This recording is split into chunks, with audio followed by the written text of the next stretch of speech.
It's News Talk 580 1059 KMJ. Welcome to the Marc Kapetan Show. This is attorney Marc Kapetan, your host. Today's show is brought to you by the Kapetan Brothers Law Firm, serving the Central Valley since 1995. If you or anybody you know has been injured in an auto accident, a truck accident, or a motorcycle accident, give us a call at 559-498-8000. Or if you've been arrested or cited for a criminal offense, call us 559-498-8000. Kapetan Brothers, we are the Valley's Law Firm. We're the Valley's Law Firm, folks. The reason why I'm laughing is because, listen, folks, I thought I was going to have one guest today, but I actually have two guests today. I have always said that if I could have a job of raising puppies till they were about a year old, I would quit everything else. Well, my next guest has not only raised puppies, he's raised cats, birds, reptiles, and I remember one time at your place, a pen full of rabbits the last time I was there. It was a family pet store here in town. You all know the store because it's been a fixture in the Central Valley since the 1960s when Don and Sue Shafer opened Whitie's Pet Store. Today, the store is now owned by their son, who is a pet store owner, a pet lover, a musician, an all-around nice guy, and he is the father of Jeff the Golden Doodle, who Jeff the Golden Doodle is sitting in our studios with him right now. Welcome, everybody. John Shafer. John, thanks for being on the show. Thanks, Mark. I can't believe it. You surprised us by bringing Jeff. Yeah, you know, he's fine just sitting in the car, but what the heck? We're talking about animals and pets here.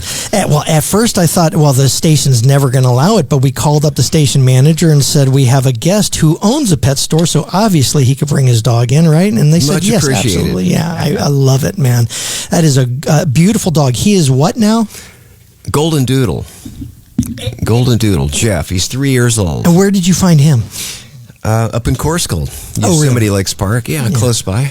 Are you guys allowed to sell dogs now out of the stores? I remember there was a big struggle back in the day as to whether, we stopped even before we were disallowed, actually. Right. Yeah. And that was just because they thought there were enough at the SPCA. There are quite quite enough at the SPCA and other adoption centers. Right. Definitely. So.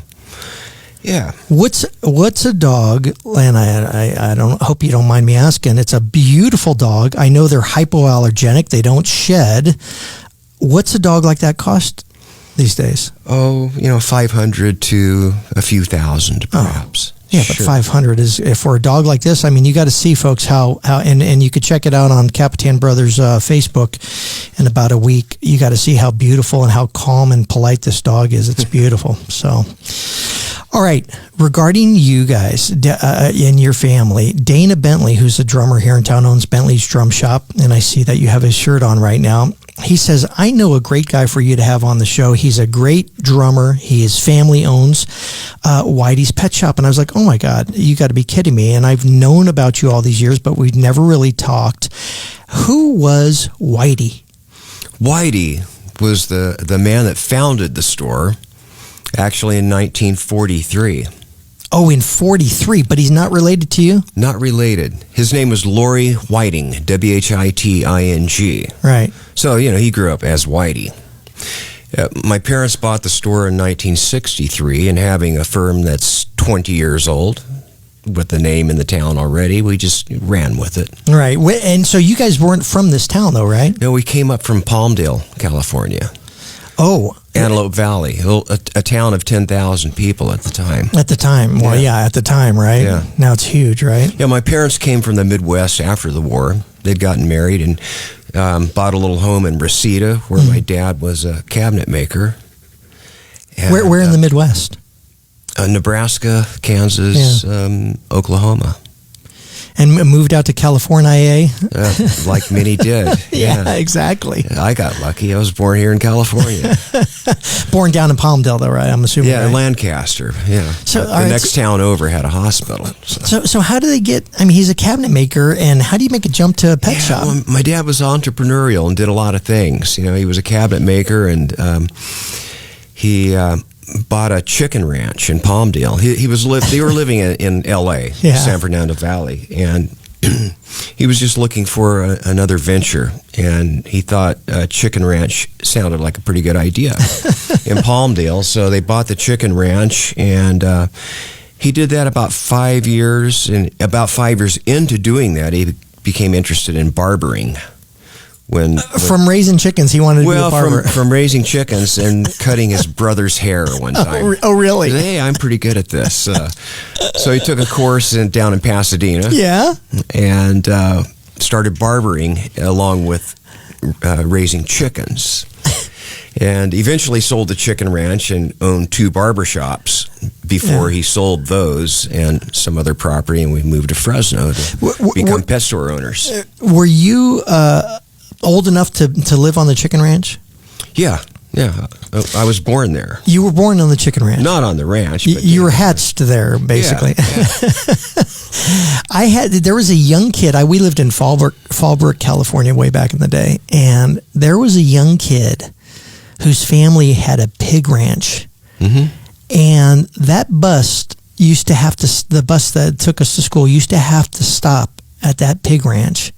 And everybody would hold their breath. Oh, boy. And the poor little kid would get off at the bus stop, which he was the only one at that bus stop right in front of his ranch, and just sort of with his head down, just sort of walk into that pig ranch. And I mean, was it a fun experience living on a chicken ranch, or was it one of those where I can't wait to get out of here? Oh, no, it was pretty cool. It was in the desert. You know, there was a lot of space out there. We'd play baseball and sleep outdoors, and really? It was grand. You know, a big wraparound screened in porch, and it was life on the chicken ranch. We ate a lot of fried chicken. Yeah. I'll tell you what, that sounds like a beautiful life, because that's the one thing that I always wanted. We were from the South, or from the East Coast, basically, and my dad was in the Marines, and we were born over there. And those wraparound porches is the one thing that I always wanted in a house. I still want that. You still want it? Yeah, me too. Beautiful. I live in a condo now, just like every other Californian, basically. All right, so Whitie's Pet Shop, you guys pack up from Palmdale and you decided to venture out here, and from what I understand, Whitie's was down on Ventura and Hazelwood, down where our old club was, the Cadillac Club. Right near Enrico's Tacos and all that kind of stuff. Yeah, down the street from Longfellow Junior High. Yeah. Oh, yeah, exactly, right. Yeah. You're how old when you make this move? I'm 9. And do you start immediately working in the pet shop? Yeah, I had a job. And what was your job? Before I'd leave the pet store in the morning and walk to school, Winchell School, my job was to sweep the floor. So, you know what? It seems like that's every young kid's job when they have a family business. Son, sweep the floor. There's something to do when your family has a business. Yeah. Yeah, I basically grew up in the store. But did Dad, was the chicken ranch part of the impetus? I mean, what got him, was he a pet lover? Good question, yeah. Well, he had some aquariums installed in his barber shop. Oh. And would frequent the local pet store. Yeah. He had an English bulldog. That was our family dog. What was his name? Her name was Peggy. Peggy. Yeah. Peggy, Jeff, you just pick regular names for your pets, it sounds like. Generally, yeah. I've had some interesting pet names. I had a cat named Steve and a couple of dogs. I had Dr. Robert and Hannah. And I had a cat named Steve. That sounds like a song for a rock and roll guy there. Yeah. So you move here, you start you start working in this pet store. I understand when you first got there, it was a poodle grooming store. Were you a poodle groomer also? You know, my dad, having been a barber, thought that, well, this is a natural. I'll just groom these dogs too. I think that lasted a couple of weeks. and well, I mean, I figured since he was a barber, you didn't get into it yourself? No. So we kept a groomer on staff and a grooming room. Poodle grooming was a big deal back then. Yes, it was. I remember all the nice ladies wanted to be rich and have their groomed poodle. I get it. I know. Yeah. We are on with John Shafer. He's the owner of Whitie's Pet Shop and a drummer and a great guy. We'll be right back after this. This is KMJ.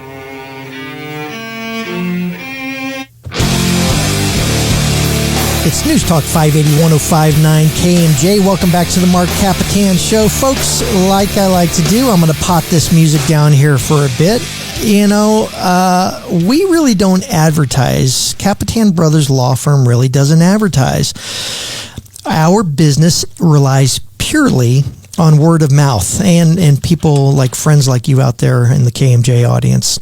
And I got to say, times have been tough for everybody. We just went through the COVID shutdowns and everybody has gotten a little slow, including Kapetan Brothers. And I'll tell you, if you could do us a favor and send some business our way, I'm being real honest with you guys, I sure would appreciate it. And I'm sure you would love the extra business too. We do a bang up business. Marcella, you know, we just hired Marcella, my producer. Who do they call Marcella? Hi, the Kapetan Brothers Law Firm. The Kapetan Brothers Law Firm. She sees how busy we are down there. We work a heck of a day down there, folks. But if you know anybody that's been injured in an accident or has been arrested for a criminal offense, do us a favor.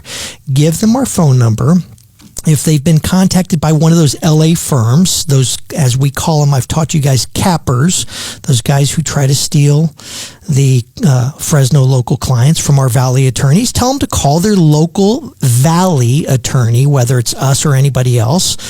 We do a great job for our clients. Here's a sample of some of the awards we've received. We've had one of the largest personal accident awards in Fresno's history, a $10.2 million case. We've had $1.7 million for wrongful death vehicle accidents, $560,000 for a sexual assault case, $350,000 for assault cases, vehicle versus pedestrian, $120,000. I mean, listen, it goes on and on and on, folks. But do us a favor. We sure would appreciate the extra business. Kapetan Brothers, 559-498-8000. We are the Valley's law firm. And if you're looking for pets, do this gentleman a favor. We are on with John Shafer. Shop local. Shop, exactly. Forget the big box stores. Whitie's Pet Shop. What's your guys' phone number there, and where are you guys at now? It's 438-4343. 4343. 438-4343. You're located where now? We're at Blackstone and Shaw. That would be like the northwest quadrant behind the Speedy Zapatos.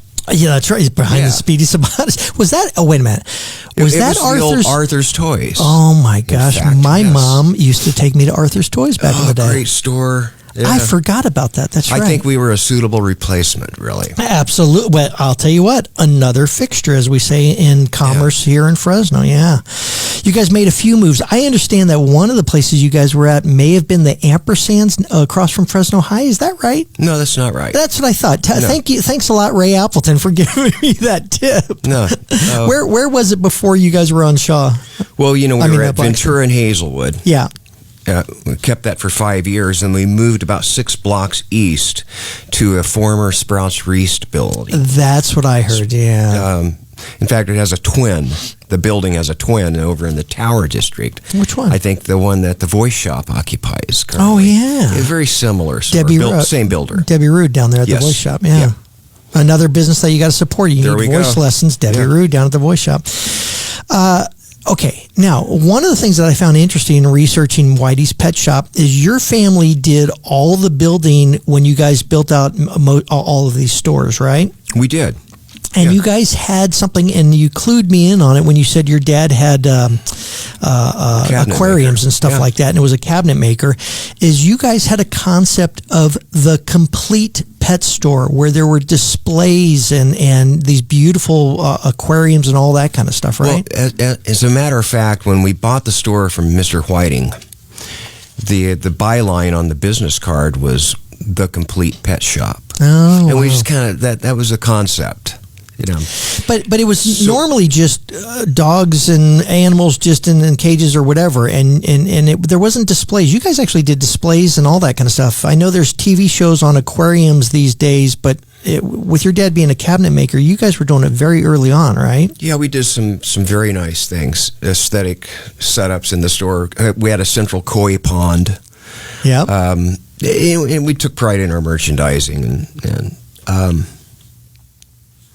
yeah. Yeah, I'll tell you, I remember the koi pond. Like I said, I remember at one point you had just a ton of bunnies like sitting in the middle of the place, and you just let kids walk in there and play with the bunnies and stuff like that. Yeah, we've replaced those now with guinea pigs. Oh. Guinea pigs are a much better choice for a pet, actually. And why so? Well, rabbits will outgrow their confines. They're great house pets, but oddly enough, like dogs and cats, they would end up at the SPCA. Right. So, again, ahead of the curve, before California enacted the ban on selling rabbits in pet stores, we switched over to guinea pigs. Oh, really? Yeah. Yeah, old girlfriend had awesome pets. I kept them as myself when I was a kid. I always wanted to have a little girl one of these days, a child, and I was going to name her Chloe, but I didn't want to tell her that she was going to be named after my old girlfriend's guinea pig named Chloe, and I remember the little chirping that the guinea pig would do. It was so cute. We used to play with it. So yeah. Guinea pigs. You now have how many square feet at this store here? 28,000. 28,000. Yeah, I think the first store was probably 1,500 feet or something, and then the second store was 7,000. Yeah, and then we added a second location. For a while, we had South Fresno and North Fresno. Right. And that first North Fresno location was also 7,000 feet. Oh, wow. At Lou Gentili currently occupies that space. Right by the old Ed Cutler building. Yeah. Yep. But it's just too, was it just too hard having two locations like that, or? Yeah, there was an economic slump. Yeah, and people were ready, in the family, we were ready to retire. And so, we concentrated on one big store. I understand that you have a philosophy that no matter if you're in those small stores or the bigger stores, you make your customers feel welcome. You keep up with the product innovations. You offer a fair price and deliver efficient, knowledgeable, and friendly service. That's the deal. One customer at a time. One customer at a time. Yeah, that's the most important thing. We build it from there. How's the business changed since when you guys first did it way back in the day? Oh, the amount of product available now is just amazing. Was it basically just one dog food back in the day and that kind of stuff, or what? Back in the day, we might have carried 2 dog foods. There really? just wasn't that much competition. Yeah. There was Purina and some small cottage industry type foods, but. And I'm assuming there wasn't. I don't remember them being dog toys. You threw a stick for your dog. Yeah, there were dog toys when we came in. Squeaky toys and things like that. But, with the advent of the box stores, it really created a new market. A market, yeah, right. a new awareness of, the pet being a family member. Well, so R&D went off the charts, and, there was new stuff coming out from all over the planet. And that's what's interesting is it seems like back in the day, the dog was the family pet, the family dog. Is it seem to you that it's different, that people are treating them as family children and not pets? Much more so. Yeah. It evolved, I think, from, the ranch dog, rural America, and the ranch dog, the working dog. And we've become urban, and we're smarter than we used to be. We're evolving, aren't we? Well, okay, now let me ask you. In that regard, we've considered our animals to be as important as we are. Let me ask you, though, is there a problem with the way people are training dogs these days, that they do treat them as children and not as the pet that they need to be, in the sense of they try to become co-equals instead of being the alpha? It's my understanding that a dog appreciates having an alpha in the house. It makes them more relaxed. They're usually a better behaved dog, right? Yeah, study the wild wolf, and then we become top wolf. The dogs live in packs, and they're quite happy to have a leader. Yeah, right. And you got to be it. And so it's okay to not discipline them, but to basically tell them, hey, you got to sit, you got to stay there, and you need to follow my lead. Much to their benefit and everybody else's. Right.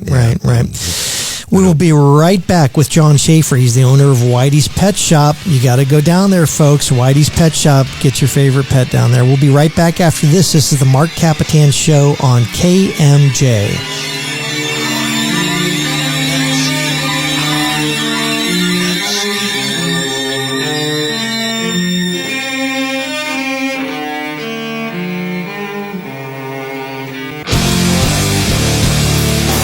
News Talk 580 1059 KMJ. Well, welcome back to the Marc Kapetan Show. This is attorney Marc Kapetan, your host.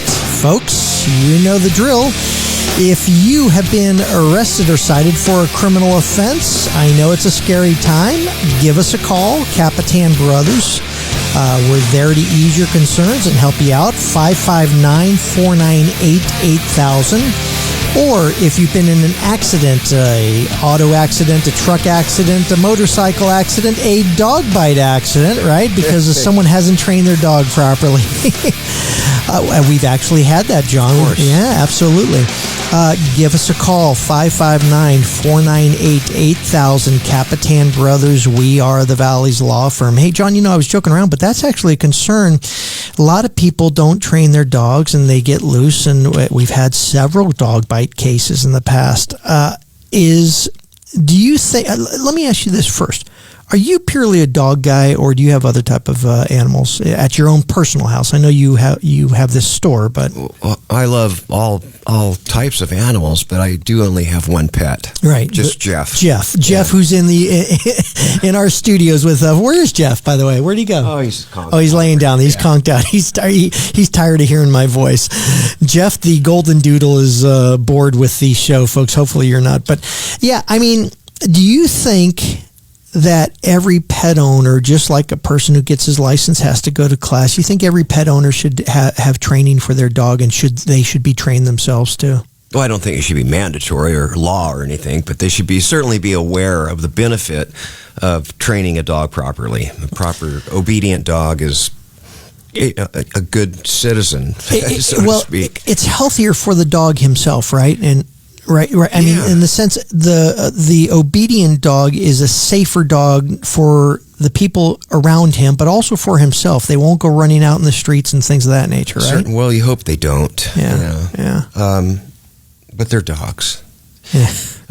They chase anything. To train a dog, that's very important. If you want to have a pleasant time with your new acquisition, then train your dog. I'll tell you, my brother Peter has Kona the boxer, and it's a goofy. It's like, I don't think it's ever going to grow out of the puppy stage. He's goofier than heck. Well, boxers are awesome. That's the way they are. My daughter has one. That is their disposition, huh? Yeah. They look scary, but they're the friendliest dogs possible. Lovable dog. Beautiful dogs. He took it to training. And quite honestly, trained them with the dog, but also left it with a trainer for about 2-3 weeks or whatever. And he goes, watch this, Mark. Walks back, Kona, heel, boom, goes right to his side. I mean, it was unbelievable. This goofy dog that would run around the yard. I mean, just you say you can't teach old dogs new tricks. No, they like to learn. In fact, yeah, they like that whole process. All right, let me ask you. And you got your family working with you over there. You got how many kids? My kids work there. My son is there full time. My daughter's part time, and basically they run the store these days. Oh, they do. Yeah. You're pretty much retired. I kind of got out of their way, and they flourished. Yeah. The store's in better shape than it's ever been. I'm so proud of them. Good for you. As long as they support you in your later years, as they say. Okay, man's best friend. Let's just say it. It's the dog, right? All the cat lovers out there, it's the dog, right? Well, that's what they say. You're not going to commit to that? Which reminds me of a beautiful cartoon I saw. 2 frames. In one, the cat is telling the dog that I'm a descendant of Egyptian royalty and blah, blah, blah. Yeah. And the dog replies, "You know that I'm a good boy." That's all he needs. That's kind of the difference, yeah. That's great. What's even more significant to my discussions with you than just the fact that I'm a dog lover, I love dogs, is that you are a drummer and you've played in bands for years and years and years. I have. That's kind of who I am. It is who you are. Yeah. When I've called, doing my research, I called Ray Appleton, I called Dana Bentley, I called a few other people, I called Scott Abels. I said, hey, I know of him, I've met him a few times. Do you know John Shafer? Every one of them, boom, great drummer, awesome drummer. Now, some of them say jazz drummer, some of them say blues drummer, some of them say rock drummer. What do you consider yourself? A musician. There you go. That's the right answer. Give right? me some music. I'll play it. When did you start playing drums? I think I was 11. Yeah. Yeah. I started at Star House of Music, a Fresno institution, in fact. Okay, wait a minute. A lot of people started at Ethel Starr's Star House of Music. Okay, I don't know. Yeah. I'm not going to ask you your age, but I remember, of course, Soundstage. Well, I'm 68. Okay, not that much older than I am. Soundstage, I remember. I remember MV Music back in the day, but I don't remember Star. Yeah. Where was that?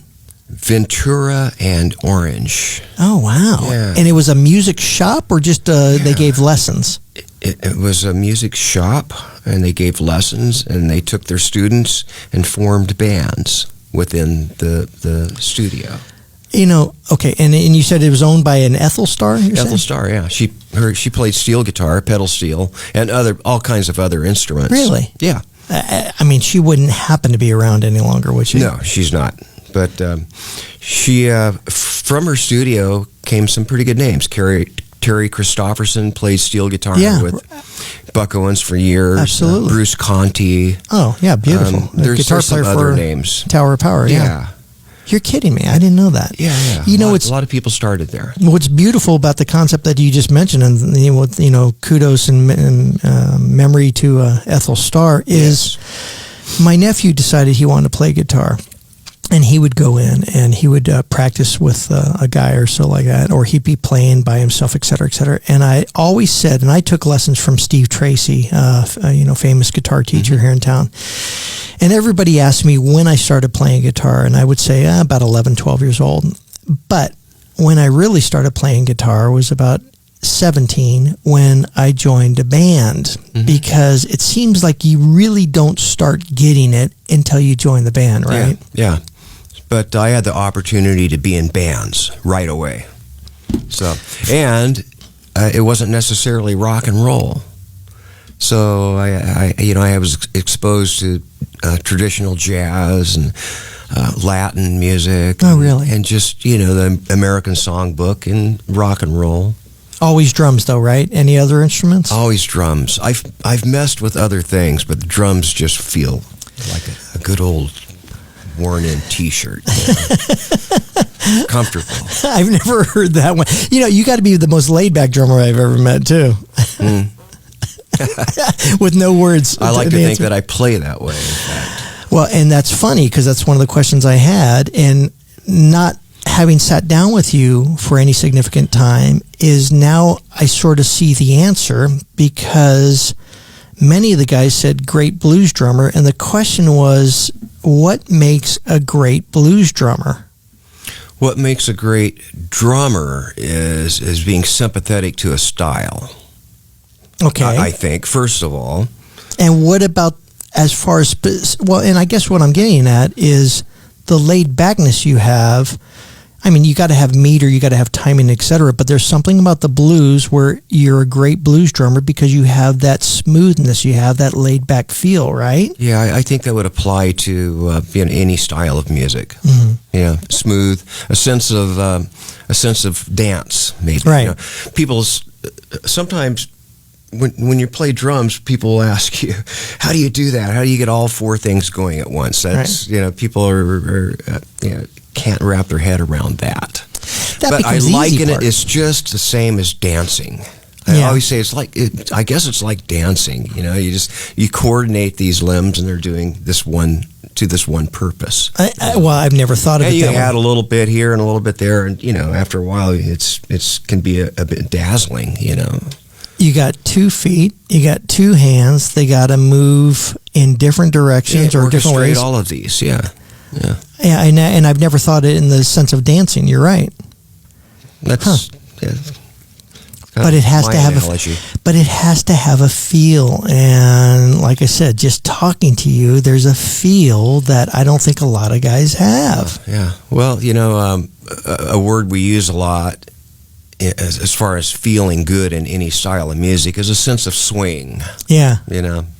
Whatever that means. I don't know if the common person knows what that means. No, but if it ain't got that thing, if it ain't got that swing, it ain't got that thing. It's got a swing,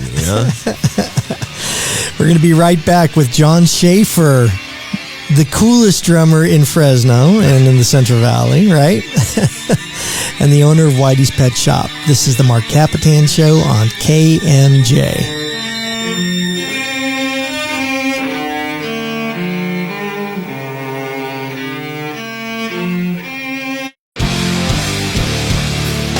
News Talk 580 1059 KMJ. Welcome back to the Marc Kapetan Show. Folks, if you've been arrested for a criminal offense, listen, it's scary stuff. I understand it. I really do. Going to that first court appearance alone is a very nerve-wracking thing. If you've been arrested for a criminal offense, give us a call at the Kapetan Brothers Law Firm. 559-498-8000, or if you've been in an accident, auto accident, truck accident, motorcycle accident, you're sitting at home, you're injured, or if you got a friend who's been in an accident, do them a favor, do us a favor. Have them call the Kapetan Brothers Law Firm at 559-498-8000. 559-498-8000. Kapetan Brothers, we are the Valley's law firm. We are on with John Shafer, the owner of Whitie's Pet Shop. And he's also a great rock and roll, blues, jazz drummer. We are also on with Jeff, the Golden Doodle, who is John's dog, who's been conked out. I was hoping he would be walking around here. I wanted to see him and introduce him, but I think we got some shots of him here. He's quite laid back. He's quite laid back, like his dad. As the breed denotes. Is that the perfect dog? Basically, these doodles, these mixes of poodles with everything else. It's becoming sort of the perfect dog, right? Well, you get that hypoallergenic coat. Yeah. And the intelligence of a poodle. Right. They don't shed. You don't have hair all over your house. Right.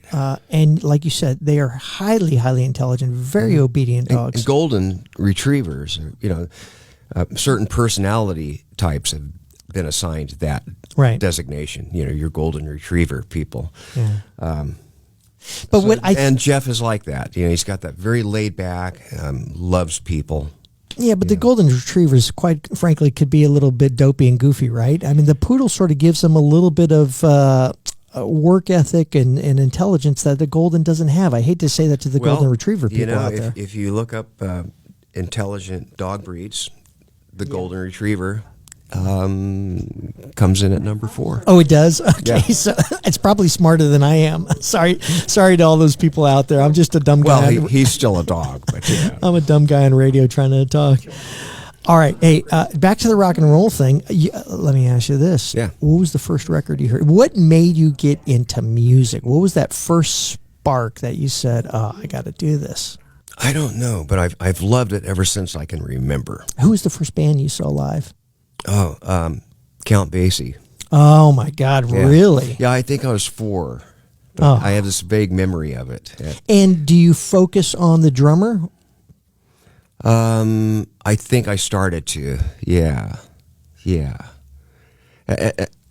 Sure, I'm a drummer. I focus on the drummer.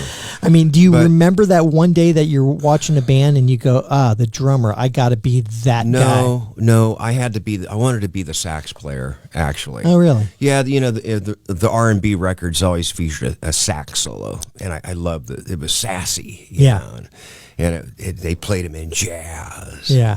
Saxophone. They looked cool. They were the So cool I would have guys. played saxophone, but I'd walk home from school and past Star House of Music. They didn't have saxophones, but they did teach drums and sell drums. And one night I had the idea that I could probably play the drums, and so I went in and asked if I could take lessons. And What was your first drum set? There you go. What was your first drum set? I had this English set called Premier. Premier. I have a Premier set myself. Do you really? I really do. I have a green Premier set, not as old as that, but yeah. Yeah, absolutely. That was my first set. Then I got a set of Rogers. Yeah, great drums. Then I became a Gretsch devotee. I love the brand. Yeah, I'll tell you what. But it doesn't matter what brand you play. It is that you play and how you play it. When I saw you play, I remember you are a Gretsch guy. We're geeking out here, folks, on equipment, so we'll get past that here in a second. I remember you were a Gretsch guy, though, yeah. All right, so first band that you had, I guess, would be at the Star. Yeah, it was formed with some friends of mine that were at Star House of Music. And I don't know, I was 12 probably. Yeah. What kind of stuff were you playing? Instrumental surf music. Oh, yeah. Great. Yeah, and I named the band the Penetrators. Mom and Dad love that. Now I understand that look they had, that nod. And, At 12, you didn't quite get. I didn't really understand what I had done. Didn't one of the Ventures just died just this last month? I think so. Yeah. Yeah, I saw them. I saw the Ventures at. Sadly enough, because they got bigger again after this. In the early 80s, I saw them at like a lecture hall at Fresno City College. Oh. And it just, I couldn't believe I was watching the Ventures, and I also couldn't believe I was watching them at this little lecture hall. Wow. And under fluorescent lights, Yeah, how about that? Yeah, amazing. No, I listened to a lot of Venture records, and I learned a lot about drumming from playing along to those records. Oh, yeah. Sure. Yeah, the guy was great. The popular music of the day when I was coming up and learning the drums, the drum tracks typically weren't difficult to navigate. Right. Right? Right. So you could play along to all the hit records of the day. Of course, the kids, there's 5 and 6 year olds now that play Rush licks and things, but, But if you could play that Wipeout lick, then you got it? You bet, man. Was that the first lick you learned how to play? That was the big one. Wipeout was the big drum feature of the day, yeah. That's what got you through the audition and into the band, right? Sure. Yeah. Best show you've ever played? Oh, man, that's a tough question.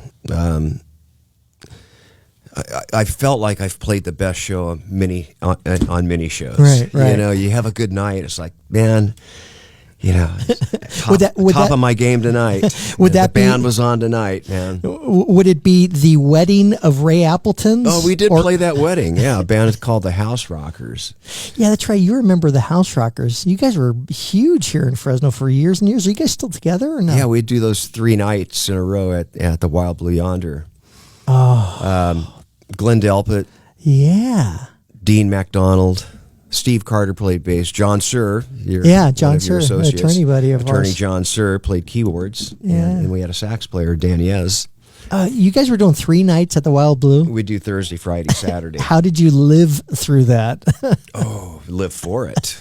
My goodness. Yeah, you're right. Yeah. And that was the old Blue before they expanded and everything, right? Yeah, it was both, actually, yeah. We came in there as a rock and roll band, and lucky we didn't burn the place down because we used to shoot off flash pots in the place. Boy. And I'll tell you, the old hippies that were there, I think they were having acid flashbacks because they would see those flash pots go off, and they'd be just like, "What is going on?"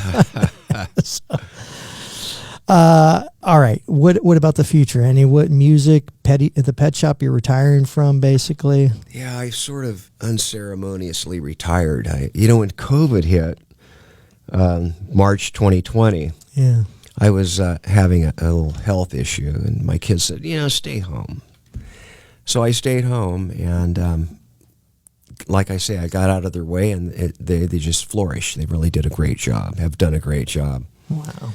Yeah. Kudos to the kids. I know you're going through some health issues, and like you said, it's minor. It's you get through it, and we get lucky, and we get another day. You're being very magnanimous and humble about it. I don't know what the proper word is, but I know you've gone through your struggle, and it looks like you're doing great. And I feel great. Kudos to the kids for helping you out and letting you recuperate from all that kind of stuff.